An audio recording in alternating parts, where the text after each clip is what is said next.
हम पुकार पुकार के बोल रहे हैं सर, आदमी लोग सुन रहे नहीं है। ये तो जादू वाला तेल नहीं है, ये 108 जड़ी बूटी का तेल रहता है।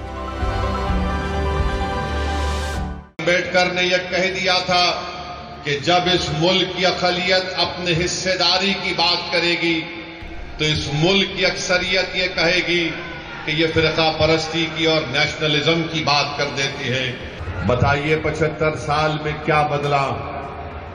लोग आज असदुद्दीन ओवैसी पर इल्जाम तो लगाते हैं भड़काऊ भाषण का, मगर जो बात मौलाना आजाद ने कही थी, आज 75 साल के बाद भी हम इस बात का मुतालबा कर रहे हैं कि हमको रिजर्वेशन मिले। दिल्ली विधानसभा चुनाव को लेकर सरगर्मियां तेज हो गई है। राजनीतिक दल रैलियां कर एक दूसरे को ललकार रहे हैं। वहीं दिल्ली के मुस्तफाबाद में एक जनसभा को संबोधित करते हुए एआईएमआईएम सुप्रीमो असदुद्दीन ओवैसी ने अमित शाह कर अंबेडकर पर दिए बयान का जिक्र कर घेराबंदी की है। उन्होंने संविधान और आरक्षण पर बोलते हुए कहा है कि अंबेडकर ने पहले ही कह दिया था कि जब भी अल्पसंख्यक अपने हिस्से की मांग करेंगे उन्हें फिराकपस्त कहा जाएगा। लोग आज असदुद्दीन ओवैसी पर इल्जाम तो लगाते हैं भड़काऊ भाषण का, मगर जो बात मौलाना आजाद ने कही थी, आज 75 साल के बाद भी हम इस बात का मुतालबा कर रहे हैं कि हमको रिजर्वेशन मिले। मजहब की बुनियाद पर नहीं, समाजी, इक्तिसादी और तालीमी पसमानदगी की बुनियाद पर मिले। जब हम इस बात का मुतालबा करते हैं कि हमको हिस्सेदारी दिया जाए तो इल्जाम हम पर यह लगाया जाता है कि तुम फिरका परस्ती को फरोग देना चाहते हो।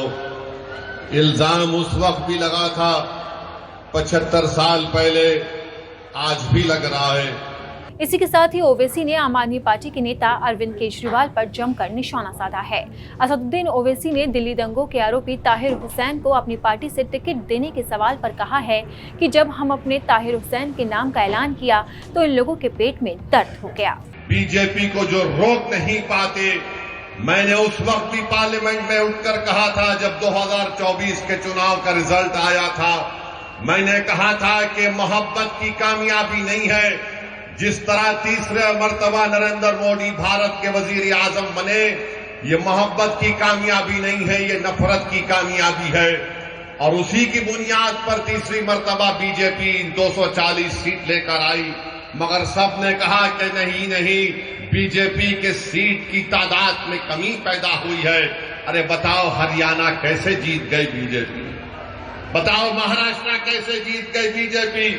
हम पुकारते रहे, हम अपने हलफ को सूखा कर लिए, चीख मार मार कर कहते रहे देखो ये हमारा काम नहीं है, हम बीजेपी को रोकना जरूरी है, मगर ये पूरी जिम्मेदारी हम पर क्यों आयद करते हैं। अरे एक ही समाज है जो बीजेपी के खिलाफ वोट दे रहा है, उसका नाम मुसलमान है। आपको बता दें कि BR अम्बेडकर पर टिप्पणी को लेकर संसद में बवाल मचा हुआ है। विपक्षी दल गृह मंत्री अमित शाह के बयान पर सरकार को घेर रहे हैं। इसी मुद्दे पर बुधवार को संसद के दोनों सदनों में हंगामा हुआ और आज गुरुवार को भी दोनों सदनों में जबरदस्त हंगामा हुआ। कांग्रेस अमित शाह के इस्तीफे की मांग कर रही है। इसी बीच असदुद्दीन ओवैसी ने भी अमित शाह को खरी खोटी सुनाई थी और आज एक बार फिर उन्होंने अम्बेडकर के बयान का जिक्र करते हुए सरकार की घेराबंदी की है। अगर आपको हमारा ये वीडियो पसंद आया तो इसे लाइक और शेयर जरूर करें। अगर अब तक आपने दैनिक जागरण को सब्सक्राइब नहीं किया है तो लेटेस्ट खबरों को जानने के लिए आप दैनिक जागरण को जरूर सब्सक्राइब करें।